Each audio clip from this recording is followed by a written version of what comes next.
And so welcome to the Paul Clark Podcast, a breaking news special edition.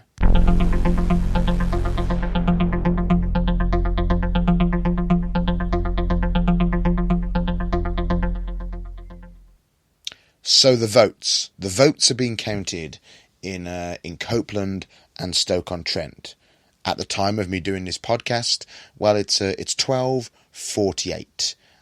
Midnight. Well, just coming up to 1 o'clock in the morning, actually, on the 23rd of February 2017, and the votes are being counted for Stoke-on-Trent in the by-election, where Labour is in a very bitter battle right now to retain Stoke-on-Trent, which, as I said in my previous podcast, do go and check it out, has always been Labour. It's Labour heartland.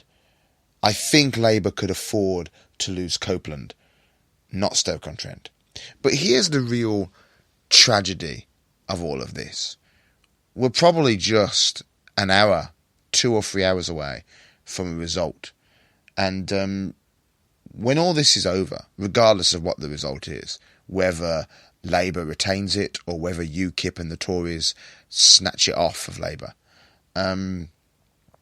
the reality is that it will make no difference to the people of Stoke. I've probably learnt more about Stoke-on-Trent in the last 24 hours or so than I ever have. I've probably got more of an awareness of the struggles of the people of Stoke-on-Trent from just hearing what my friend has been telling me, who lives in Stoke-on-Trent, watching reports, reading articles about the people of Stoke.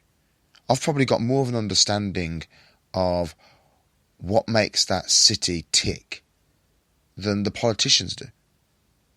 And the fact that really it won't make a blind bit of difference if Labour win or loses.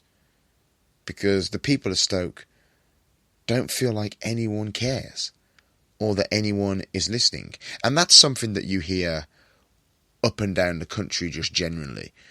But there seems to be something in Stoke that almost seems as if, yeah, do you know what? I can actually believe that these politicians, doesn't matter where you are, whether you're Conservative, Labour, Liberal, Green, UKIP, whatever, I do believe that they don't care about Stoke. Like, they've basically just taken it for granted, and each year it goes further and further into ruin and into decline. The fact that Stoke-on-Trent was once a place of industry, of capital, and now it's just almost like a third world country from some of the images that I've seen. And of course, you know, you've got the Labour political machine down in Stoke trying to drum up support for Jeremy Corbyn and his vision of a socialist Labour Party.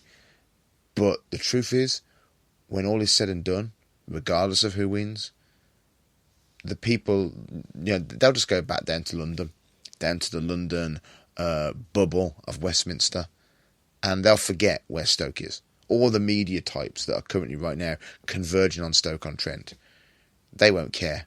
People like Evan Davis or Emily Maitlis on Newsnight or James O'Brien LBC.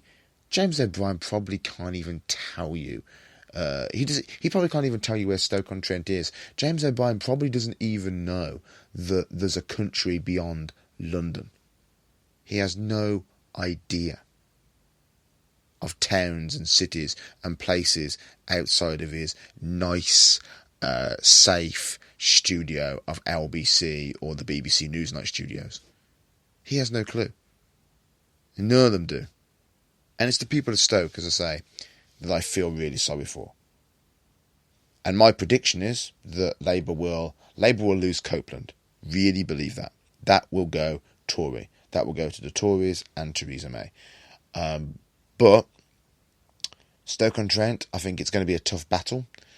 It may even go on for it might even go on for another day, depending on how close the voting is.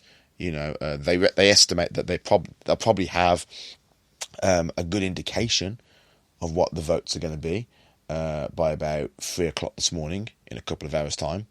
But it could also, depending on how close it is, it could roll over for another day.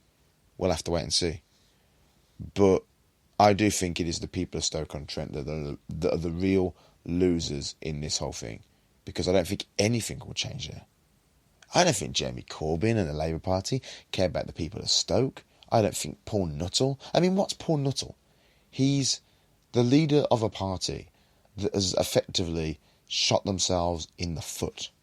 Okay, UKIP got what it wanted. You know, we're leaving the European Union. But what else have you got, UKIP? What else has Paul Nuttall and Nigel Farage and the UK Independence Party actually got? Has it got a plan to bring back jobs and industry to Stoke? Of course it hasn't. It's just an anti-EU machine. And okay, it won. I'm not going to deny that. They won the battle. You know, that we're leaving the European Union. UKIP managed to bully a very weak Prime Minister in David Cameron into giving us a referendum.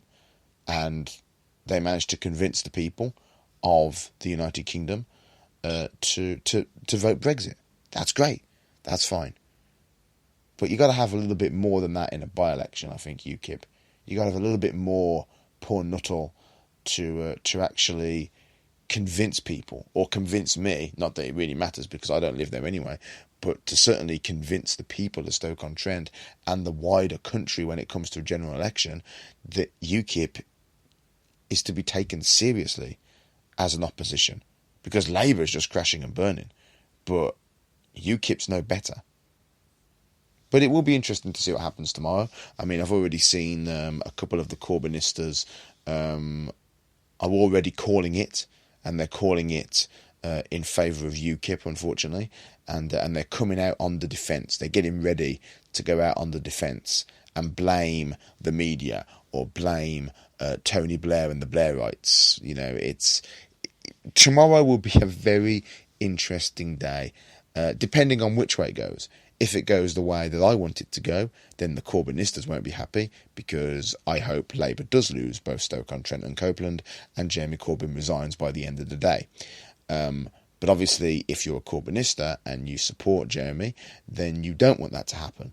So, and of course, if he does stay, then I think this is the last opportunity Labour will have to get rid of him before the next general election in 3 years' time. Thanks for listening to the Paul Clark Podcast.